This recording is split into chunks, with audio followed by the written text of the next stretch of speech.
Well, it's raining beer cans, if you can imagine that. Or even imagine it's raining water bottles, pop cans, soda cans.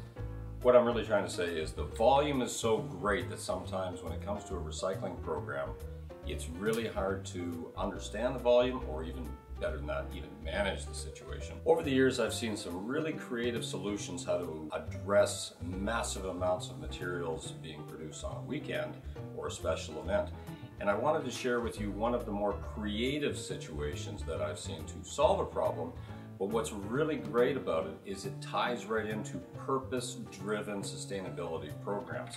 We've all seen special events, whether it's concerts or outdoor events, air shows, but in this case I'd like to talk about some of the football games, sporting events at perhaps US colleges. You know, the type where there's tailgate parties and 200,000-300,000 people. I witnessed this firsthand at a very large US university.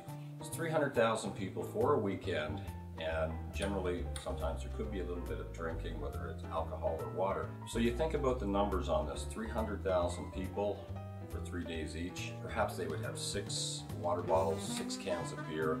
You do the math on this and the numbers are millions of containers that are generated at one facility in a very short period of time.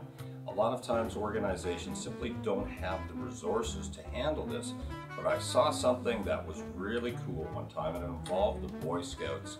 And what an organization would do was actually go to tender and say, we're going to do a bid. You have the opportunity to bid to collect all of our recyclables. And this was really phenomenal, because even if you think you could generate 1 million beverage containers over a weekend, and perhaps the organizations such as the Boy Scouts could collect 10% of that. That could be 100,000 containers, and if there is a CRV or a container redemption value of 10 cents, that translates into a lot of money. And in many cases at sporting events such as football games, they have 8 home games. So the university that was running this would put it out. They would generate money on the tenders, to generate cash coming in, and the organization collecting it could be their one fundraiser of the year. So the organization wins, the school wins, and also people are on site helping people organize and collect it.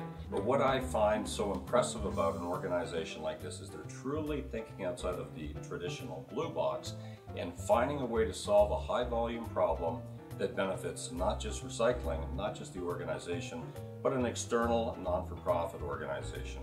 I'm Bruce Buchan, encouraging you to think outside of the blue box when it comes to handling high volume collection problems at special events.